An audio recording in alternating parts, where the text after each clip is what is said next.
ಎಲ್ರಿಗೂ ನಮಸ್ಕಾರ. Welcome to Anita Mahesh lifestyle YouTube ಚಾನಲ್ಗೆ. ನಾವು ಮಂತ್ರಾಲಯಕ್ಕೆ ಬಂದಿದ್ದೋ ಜೂನ್ ತಿಂಗಳಲ್ಲಿ. ಮಂತ್ರಾಲಯಕ್ಕೆ ಬಂದು ರಾಯರ ದರ್ಶನ ಮಾಡಿಕೊಂಡು ನಾವು ಪಂಚಮುಖಿಗೆ ಹೋಗೋಣ ಅಂತ ನಾವು ತೀರ್ಮಾನ ಮಾಡಿದೋ. ಪಂಚಮುಖಿ ಅಂತ ನಾವು ಇಲ್ಲಿ ದೇವಸ್ಥಾನದ ಮುಂಭಾಗನೇ ತುಂಬ ಆಟೋಗಳು ಹೋಗ್ತಾ ಇರ್ತವೆ. ಅವ್ರು ಕರಿತಾ ಇರ್ತಾರೆ ಪಂಚಮುಖಿಗೆ ಯಾರು ಬರ್ತೀರಾ ಅಂತ. ಒಬ್ಬರಿಗೆ 150 ರೂಪಾಯಿ ಚಾರ್ಜ್ ಮಾಡ್ತಾರೆ. ನಾವು ಇಬ್ಬರೂ ಹೋಗಿದ್ದೋ. ಆಟೋದಲ್ಲಿ ಈ ಥರ ಶೇರ್ ಆಟೋ ಇರುತ್ತೆ. ಈ ಥರ ಆಟೋಗಳು ಮತ್ತು ಟೆಂಪೋಗಳಲ್ಲಿ ಕರ್ಕೊಂಡು ಹೋಗ್ತಾರೆ. ನಾವು ಪಂಚಮುಖಿಗೆ ಹೋಗ್ಬೇಕಂದಾಗ ಅಲ್ಲಿ ಒಂದು 3-4 ಪ್ಲೇಸ್ಗೆ ಅವ್ರು ಕರ್ಕೊಂಡು ಹೋಗ್ತಾರೆ. ಮಂತ್ರಾಲಯದಿಂದ ನಾವು ಹೊರಟಾಗ ಒಂದು 2ರಿಂದ 2.5 ಗಂಟೆ ಟೈಮ್ ಆಗುತ್ತೆ ನಾವು 3 ಸ್ಥಳಗಳನ್ನ ನೋಡ್ಕೊಂಡು ಬರೋಕ್ಕೆ. ಪಂಚಮುಖಿಲಿ ಮೊದಲನೇದಾಗಿ ಅವ್ರು ಕರ್ಕೊಂಡು ಹೋಗೋದು ಅಭಯ ಆಂಜನೇಯ ದೇವಸ್ಥಾನ. ಈ ಥರ ಆಟೋದಲ್ಲಿ ಕರ್ಕೊಂಡು ಹೋಗ್ತಾರೆ. ನಾವು ಅಲ್ಲಿ ಮೊದಲನೇದಾಗಿ ಅಭಯ ಆಂಜನೇಯ ಟೆಂಪಲ್ಗೆ ಕರ್ಕೊಂಡು ಹೋಗ್ತಾರೆ. ಆಟೋದವರು ವೆಯ್ಟ್ ಮಾಡ್ತಾರೆ. ನಾವು ಹೋಗಿ ದೇವರ ದರ್ಶನ ಮಾಡಿಕೊಂಡು ಅಲ್ಲೆಲ್ಲ ನೋಡ್ಕೊಂಡು ಬರ್ಬೋದು. ಇದು ಅಭಯ ಆಂಜನೇಯ ದೇವಸ್ಥಾನ. ಇದು ನೋಡಿ, ಆಂಜನೇಯನ ಸ್ಟ್ಯಾಚು ತುಂಬ ದೊಡ್ಡ ಸ್ಟ್ಯಾಚು ಇದೆ. ಇದು ಮಂತ್ರಾಲಯದಿಂದ ಒಂದು 3-4 ಕಿಲೋಮೀಟ್ರ್ ಆಗುತ್ತೆ. ಇದು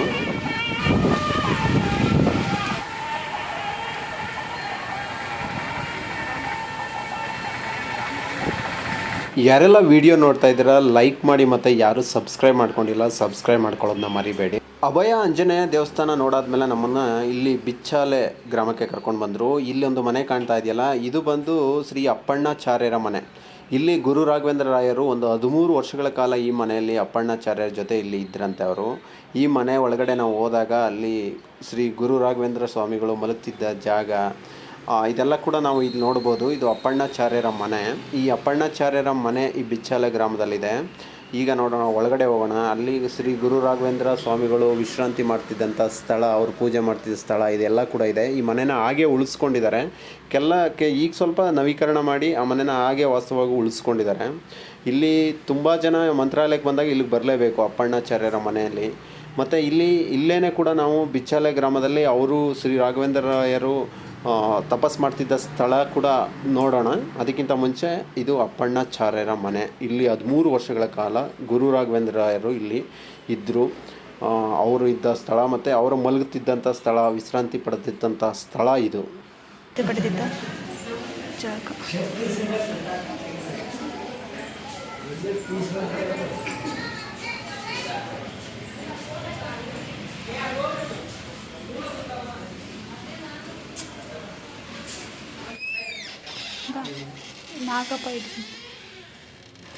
ನಾಗಪ್ಪ ಬನ್ನಿ.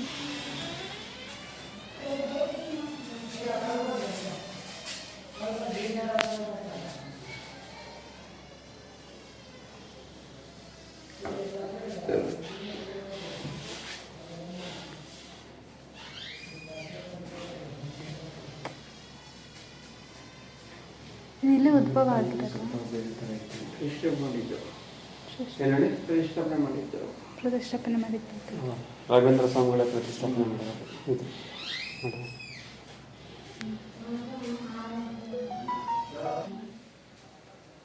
ರಾಘವೇಂದ್ರ ಸ್ವಾಮಿಗಳು ಪೂಜೆ ಮಾಡ್ತಿದ್ದಂಥ ಪಾಂಡುರಂಗವಟರ ಸ್ವಾಮಿ ಅಂದರೆ ಶ್ರೀ ಗುರು ರಾಘವೇಂದ್ರ ಸ್ವಾಮಿಗಳು ಸಂಸಾರಿಯಾಗಿದ್ದರು ಮುಂಚೆ. ಅವ್ರಿಗೆ ಒಬ್ಬ ಮಗ ಕೂಡ ಇದ್ದ. ಅವ್ರ ಹೆಂಡತಿ ಹೆಸರು ಸರಸ್ವತಿ ಅಂತ. ಇವ್ರಿಗೆ ವಿಶೇಷ ಶಕ್ತಿ, ವಿಶೇಷ ಜ್ಞಾನ, ಲೋಕ ಕಲ್ಯಾಣಕ್ಕೋಸ್ಕರನೇ ಇವರು ಜನಿಸಿದ್ರು. ಅನಂತರ ಅವರು ಸಂಸಾರನ ತ್ಯಜಿಸಿ ಅವರ ಹೆಂಡತಿಯ ಅಣತಿಯಂತೆ ಅವರನ್ನು ಮನವೊಲಿಸಿ ನಂತರ ಇವರು ಸನ್ಯಾಸತ್ವವನ್ನು ಪಡ್ಕೊಂಡು ನಂತರ ಇವರು ಪೀಠಾಧ್ಯಕ್ಷರಾಗಿ ಲೋಕ ಕಲ್ಯಾಣಕ್ಕೋಸ್ಕರ ಅವರು ಪ್ರತಿಯೊಂದು ಊರುಗಳಿಗೂ ಭೇಟಿ ಕೊಡ್ತಿದ್ದಾಗ ಈ ಗ್ರಾಮಕ್ಕೆ ಬಂದು ಇಲ್ಲಿ 13 ವರ್ಷಗಳ ಕಾಲ ಅವರು ಅಪ್ಪಣ್ಣಾಚಾರ್ಯರ ಮನೆಯಲ್ಲಿದ್ದು ಇಲ್ಲಿ ಅವರು ತಪಸ್ ಮಾಡ್ತಿದ್ದ ಸ್ಥಳ ತುಂಗಭದ್ರಾ ನದಿ ದಡದಲ್ಲಿದೆ. ಅಲ್ಲಿಗೂ ಕೂಡ ಈಗ ಹೋಗೋಣ. ಇದು ಅಪ್ಪಣ್ಣಾಚಾರ್ಯರ ಮನೆಯಲ್ಲಿ ಅವರು ಇದ್ದಂತಹ 13 ವರ್ಷಗಳ ಕಾಲ ವಾಸಿಸಿ ಮತ್ತು ಅವರು ಇಲ್ಲಿ ತಪಸ್ ಮಾಡ್ತಿದ್ದ ಸ್ಥಳ ಮತ್ತು ಅವರು ಮಲಗ್ತಿದ್ದ ಸ್ಥಳ ಇದು.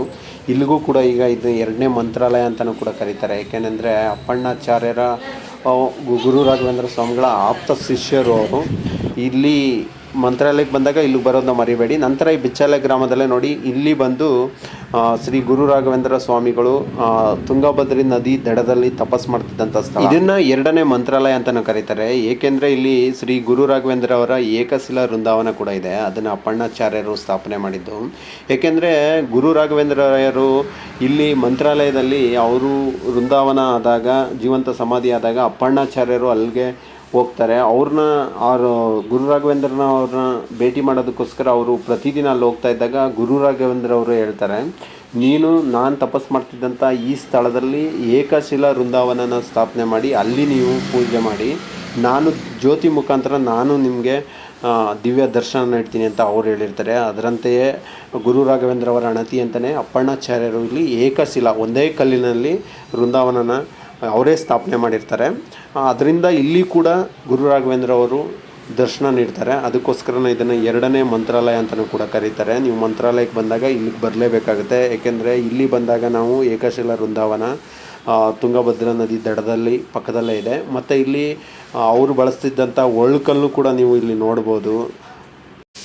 ಈಗಲೂ ಕೂಡ ಬಿಚ್ಚಾಲೆ ಗ್ರಾಮದ ಅಪ್ಪಣ್ಣಾಚಾರ್ಯರ ಮನೆ ಮತ್ತು ಈ ಸ್ಥಳವನ್ನು ಏಕಶಿಲಾ ವೃಂದಾವನ ಇದನ್ನೆಲ್ಲ ಕೂಡ ಮೇಂಟೈನ್ ಮಾಡ್ತಾ ಇರೋದು ಅಪ್ಪಣ್ಣಾಚಾರ್ಯರ 6ನೇ ತಲೆಮಾರಿನ ವಂಶಸ್ಥರು. ಈಗಲೂ ಕೂಡ ಇದೆ ಈ ಸ್ಥಳನ ಮತ್ತು ಈ ಪುಣ್ಯಕ್ಷೇತ್ರನ ಅವರೇ ಕೂಡ ನೋಡ್ಕೊಳ್ತಾ ಇದ್ದಾರೆ.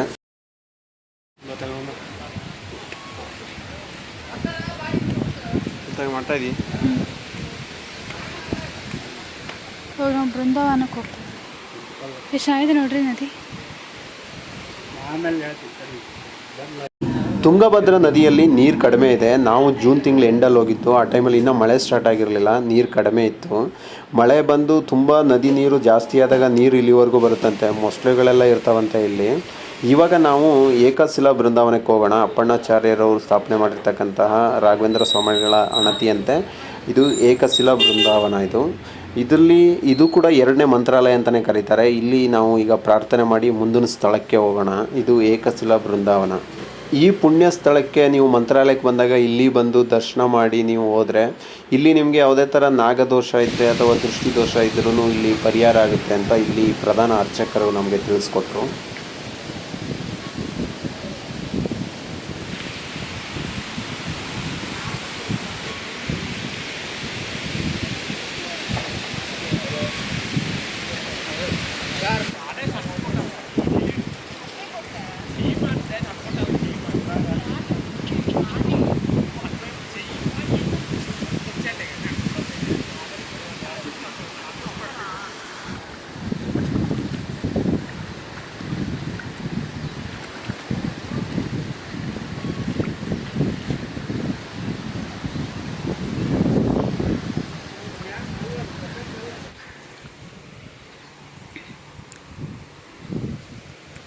ಇದು ಇವಾಗ ರೆಡಿ ಆಗ್ತಿದೆ ಅನಿಸುತ್ತೆ ಟೆಂಪಲ್. ಬಿಚ್ಚಾಲೆ ಗ್ರಾಮದ ಗ್ರಾಮ ದೇವತೆ ಬಿಚ್ಚಾಲಮ್ಮನ ದೇವಸ್ಥಾನ ಇಲ್ಲಿ ನಿರ್ಮಾಣ ಆಗ್ತಾ ಇದೆ. ಈ ಸ್ಥಳದಲ್ಲೇ ಬಿಚ್ಚಾಲಮ್ಮನ ದೇವಸ್ಥಾನ ಇದೆ. ಅಲ್ಲಿ ಒಂದು ಗುಡಿ ಇದೆ, ಅದು ಚಿಕ್ಕ ಗುಡಿ ಇದೆ. ಇಲ್ಲಿ ದೊಡ್ಡ ಗುಡಿ ಕಟ್ಟಿಸ್ತಾ ಇದ್ದಾರೆ, ಬಿಚ್ಚಾಲಮ್ಮನ ದೇವಸ್ಥಾನ.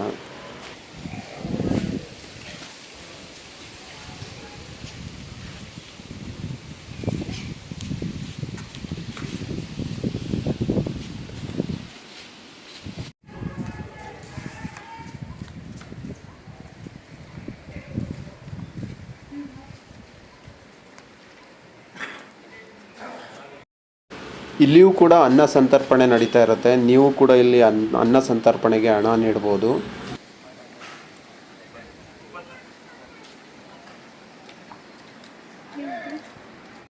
ಈ ಸ್ಥಳ ದರ್ಶನ ಆದ ನಂತರ ಇವಾಗ ನಾವು ಪಂಚಮುಖಿ ಆಂಜನೇಯನ ದೇವಸ್ಥಾನಕ್ಕೆ ಹೋಗ್ತಾ ಇದ್ದೀವಿ ಆಟೋದಲ್ಲಿ. ಪಂಚಮುಖಿ ಆಂಜನೇಯ ದೇವಸ್ಥಾನದಲ್ಲಿ ಅಲ್ಲಿ ಕೂಡ ರಾಘವೇಂದ್ರ ಸ್ವಾಮಿಗಳು ಅಲ್ಲಿ ತಪಸ್ ಮಾಡ್ತಿದ್ರು. ಅಲ್ಲಿ ಆಂಜನೇಯ ಸ್ವಾಮಿ 5 ಮುಖಗಳ ಅವತಾರದಲ್ಲಿ ರಾಘವೇಂದ್ರ ಸ್ವಾಮಿಗಳಿಗೆ ದರ್ಶನ ನೀಡಿದರು. ಅದರಿಂದ ಅಲ್ಲಿ ಪಂಚಮುಖಿ ಆಂಜನೇಯ ಸ್ವಾಮಿ ದೇವಸ್ಥಾನ ಅಂತ ಅಲ್ಲಿ ಕರೀತಾರೆ. ಇವಾಗ ಅಲ್ಲಿಗೆ ಹೋಗ್ತಾ ಇದ್ದೀವಿ. ಆಲ್ರೆಡಿ ಈಗ ಕತ್ಲೆ ಆಗಿಬಿಟ್ಟಿದೆ. ಪಂಚಮುಖಿ ಆಂಜನೇಯ ಸ್ವಾಮಿ ದೇವಸ್ಥಾನಕ್ಕೆ ಹೋಗೋವರೆಗೂ ನಮಗೆ ರಾತ್ರಿ ಆಗಿಬಿಡ್ತು, 6 ಗಂಟೆ ಮೇಲೆ ಆಗಿಬಿಟ್ಟಿದೆ. ಇಲ್ಲಿ ಈ ಪಂಚಮುಖಿ ಆಂಜನೇಯ ಸ್ವಾಮಿ ದೇವಸ್ಥಾನ ತುಂಬ ಪವರ್ಫುಲ್ ಅಂತೆ. ಇಲ್ಲಿ ನಿಮಗೆ ಯಾವುದಾದ್ರೂ ಕೆಟ್ಟ ದೃಷ್ಟಿ ದೋಷ, ಮಾಟ ಮಂತ್ರ ಅಥವಾ ದುಷ್ಟಶಕ್ತಿಗಳ ದೋಷ ಏನಾದ್ರು ಇದ್ದರೂ ಇಲ್ಲಿ ನಿವಾರಣೆ ಆಗುತ್ತೆ ಅಂತ ಹೇಳ್ತಾರೆ. ಇಲ್ಲಿ ಬಂದು ಹೋದರೆ ನಿಮಗೆ ಯಾವುದೇ ಥರ ನೆಗೆಟಿವ್ ಎನರ್ಜಿ ಇದ್ರೂ ಕೂಡ ಹೋಗುತ್ತೆ ಅಂತ ಇಲ್ಲಿ ಪ್ರಧಾನ ಅರ್ಚಕರು ತಿಳಿಸ್ಕೊಟ್ರು. ಮತ್ತು ಇಲ್ಲಿ ತುಂಬ ಪವರ್ಫುಲ್ ತಾಯಿತಗಳು ಸಿಗ್ತವೆ. ನಿಮಗೆ ಯಾವುದೇ ಥರ ಕೆಟ್ಟ ಶಕ್ತಿಗಳು ನಿವಾರಣೆ ಆಗೋದಕ್ಕೆ ಇಲ್ಲಿ ಬಂದರೆ ಒಳ್ಳೆಯದಾಗುತ್ತಂತೆ. ಸ್ವಾಮಿಗೆ ಮಂತ್ರಾಲಯ ಹೋಗಲಿಕ್ಕೆ ದಾರಿ ತೋರಿಸಿದ್ದು ಸ್ವಯಂಭೂ ಆಂಜನೇಯ ಪಾದ. ನಮಸ್ಕಾರ ಮಾಡಿ ಕುಂಕುಮ ಚೂಡಿ. ಆಂಜನೇಯ, ನಾರಸಿಂಹ, ಗರುಡ, ಹೈಗ್ರೀವ, ವರಹ, ಉದ್ವಾದ ಪಾದಗಳು. ಪಂಚಮುಖಿ ಆಂಜನೇಯ ಸ್ವಾಮಿಯ ಪಾದಗಳು. ಐವತ್ತ ನಮಗೆ ಹಾಯ್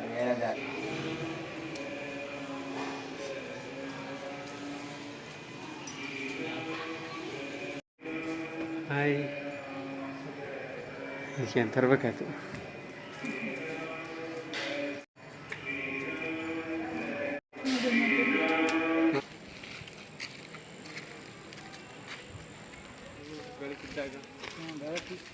ಇಲ್ಲಿ ಯಾವುದು ತೋರಿತಲ್ಲ ಇಲ್ಲಿ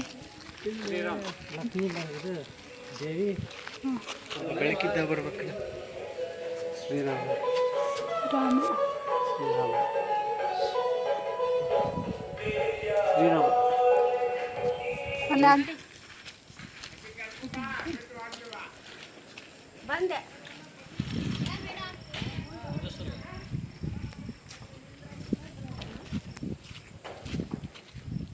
ಈ ಕಡೆ ಒಂದು ದೇವಸ್ಥಾನ ಇದೆ ಅಂತೇಳಿ ಕರ್ಕೊಂಡು ಹೋಗ್ತಾ ಇದ್ದಾರೆ ನೋಡಿ. ಹೌದು, ತುಂಬ ದೂರ ಅನ್ಸುತ್ತೆ ಕಣ್ರಿ. ಹೌದು, ಅಲ್ಲಿ ಹೋಗ್ತಾ ಇರೋರು.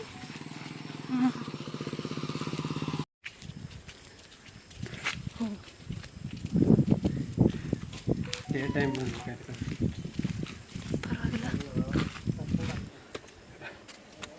ಪರವಾಗಿಲ್ಲ. ನಡ್ರಿ ನಡ್ರಿ ಹಂಗೆ ಬರ್ಬೋದು ನಡೀರಿ.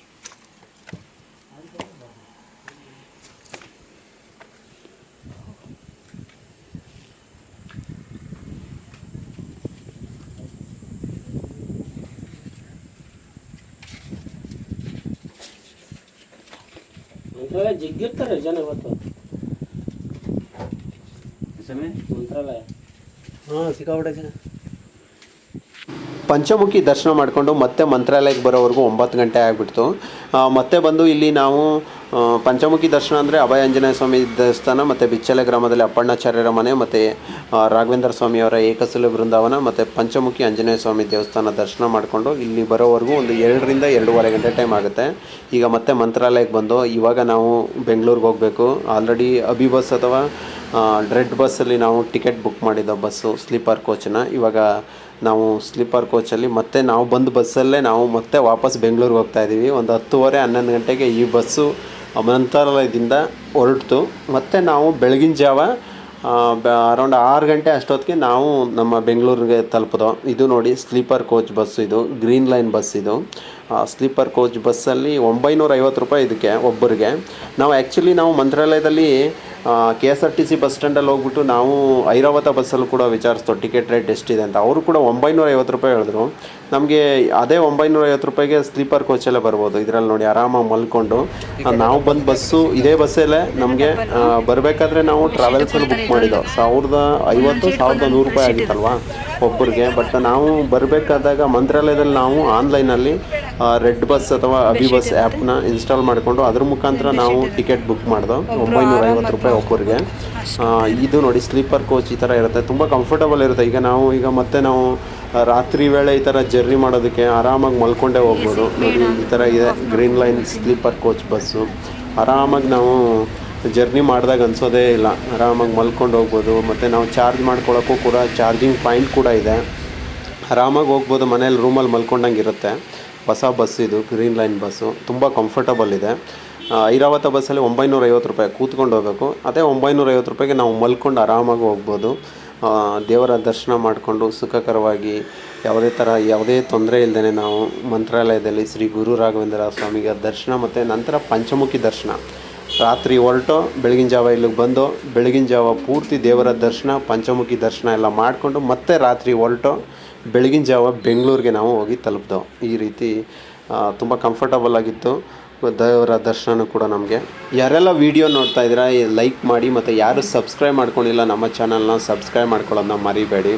ನೋಡಿ ಈ ರೀತಿ ನೀವು ಕೂಡ ಮಂತ್ರಾಲಯಕ್ಕೆ ಹೋಗ್ಬೇಕಂದಾಗ ಬೆಂಗಳೂರಿಂದ ಈ ಥರ ಸ್ಲೀಪರ್ ಕೋಚಲ್ಲೂ ಹೋಗ್ಬೋದು, ಅಥವಾ KSRTC ಬಸ್ಸಿಂದ ಒಬ್ಬರಿಗೆ ಮಂತ್ರಾಲಯದಿಂದ ಬೆಂಗಳೂರಿಗೆ 580 ರೂಪಾಯಿ ಇದೆ ಟಿಕೆಟು. ಸ್ಲೀಪರ್ ಕೋಚಲ್ಲಾದರೆ 950 ರೂಪಾಯಿ ಇರುತ್ತೆ. ನಾನ್ AC ಆದರೆ 100-150 ರೂಪಾಯಿ ಕಡಿಮೆ ಇರುತ್ತೆ. ಈ ರೀತಿ ನಾವು ಒಂದು ದಿನದಲ್ಲಿ ಪ್ಲ್ಯಾನ್ ಮಾಡಿಕೊಂಡು ನೈಟ್ ಹೊರಟು ಮತ್ತು ಅದೇ ನೈಟು ನಾವು ವಾಪಸ್ಸು ಮಂತ್ರಾಲಯದಿಂದ ಇಲ್ಲಿಗೆ ಬರ್ಬೋದು. ಇವಾಗ ನಾವು ನೈಟ್ ಅಲ್ಲಿಂದ 10:30-11 ಗಂಟೆಗೆ ಬಿಟ್ಟಿದ್ದೀವಿ. 6 ಗಂಟೆ ಅಷ್ಟೊತ್ತಿಗೆ ಬೆಂಗಳೂರು ಬರ್ತೀವಿ. ನೈಟು ಮಧ್ಯ ಮಾರ್ಗ 1-2 ಕಡೆ ಬಸ್ ನಿಲ್ಲಿಸಿರ್ತಾರೆ, ಕಾಫಿ ಟೀಗೆ ಅಥವಾ ಏನೋ ನಿತ್ಯ ಕರ್ಮಗಳನ್ನ ಮುಗಿಸೋದಕ್ಕೆ. ಅವಾಗ ಅನೌನ್ಸ್ ಕೂಡ ಮಾಡ್ತಾರೆ ಬಸ್ಸಲ್ಲಿ, ಬಸ್ ನಿಲ್ಲಿಸಿದಾಗ. ಒಂಥರ ಕಂಫರ್ಟಬಲ್ ಇರುತ್ತೆ ನಮಗೆ. ನಾವೇನಾದರೂ ಕೆಲಸದ ಬ್ಯುಸಿಲಿ ನಾವು ಒಂದು ದಿನಕ್ಕೆ ನಾವು ಆರಾಮಾಗಿ ಹೋಗಿ ಬರ್ಬೋದು. ಟಯರ್ಡ್ ಅನ್ಸೋದು ಇಲ್ಲ. ಹೋದ್ಮೇಲೆ ನಮ್ಮ ಕೆಲಸ ಕಾರ್ಯಗಳನ್ನೂ ಕೂಡ ಆರಾಮಾಗಿ ಹೋಗಿ ನಾವು ಮಾಡ್ಕೊಳ್ಬೋದು. ಯಾವುದೇ ಥರ ನಮಗೆ ಟಯರ್ಡ್ ಜರ್ನಿ ಅಂತ ಅನಿಸೋದಿಲ್ಲ. ತುಂಬಾ ಚೆನ್ನಾಗಿತ್ತು ನಮಗೆ. ಇದು ಗ್ರೀನ್ ಲೈನ್ ಬಸ್ಸು ಕೂಡ ಹೊಸ ಬಸ್ ಇದು. ತುಂಬಾ ಒಳ್ಳೆ ಬಸ್ಸು ಮತ್ತು ಕಂಫರ್ಟಬಲ್ ಇದೆ. ಯಾವುದೇ ಥರ ಅವರು ಕೂಡ ಅಷ್ಟೇ ರೂಡಾಗಿ ಬಿಹೇವ್ ಮಾಡಲ್ಲ. ಬಸ್ ಡ್ರೈವರ್ ಆಗಲಿ, ಅಲ್ಲಿರ್ತಕ್ಕಂಥ ಸಹಾಯಕ ಆಗಲಿ ಎಲ್ಲ ಒಳ್ಳೆಯವರೇ ಇದ್ದಾರೆ. ಒಳ್ಳೆ ಸರ್ವಿಸ್ ಕೂಡ ನೀಡ್ತಾರೆ. ಈ ರೀತಿ ನಮಗೆ ಮಣಿಪಾಲ್ ಹಾಸ್ಪಿಟ್ಲ್ ಹತ್ರ ನಮಗೆ HL ಓಲ್ಡ್ ಏರ್ಪೋರ್ಟ್ ಹತ್ರ ಇಲ್ಲಿ ಸ್ಟಾಪ್ ಕೊಟ್ಟರು. ಇಲ್ಲಿಂದ ನಮಗೆ 1.5 ಕಿಲೋಮೀಟ್ರ್ ನಮ್ಮ ಮನೆ. ಈ ರೀತಿ ಮಂತ್ರಾಲಯಕ್ಕೆ ಹೋಗಿ ರಾಯರ ದರ್ಶನ ಮಾಡಿಕೊಂಡು ನಾವು ಮತ್ತೆ ಬೆಂಗಳೂರಿಗೆ ತಲುಪಿದೋ. ಇಷ್ಟೊತ್ತು ವೀಡಿಯೋ ನೋಡೋದಕ್ಕೆ ನಿಮ್ಮೆಲ್ಲರಿಗೂ ಕೂಡ ಧನ್ಯವಾದಗಳು. ಮತ್ತು ಯಾರೆಲ್ಲ ವೀಡಿಯೋ ನೋಡ್ತಾ ಇದ್ದಾರೆ ಮತ್ತು ಯಾರು ಲೈಕ್ ಮಾಡಿಲ್ಲ ಲೈಕ್ ಮಾಡಿ, ಮತ್ತು ಯಾರು ಸಬ್ಸ್ಕ್ರೈಬ್ ಮಾಡ್ಕೊಂಡಿಲ್ಲ ಸಬ್ಸ್ಕ್ರೈಬ್ ಮಾಡ್ಕೊಳ್ಳೋದನ್ನ ಮರಿಬೇಡಿ. ಇಷ್ಟೊತ್ತು ವೀಡಿಯೋ ನೋಡೋದಕ್ಕೆ ನಿಮ್ಮೆಲ್ಲರಿಗೂ ಕೂಡ ಥ್ಯಾಂಕ್ ಯು.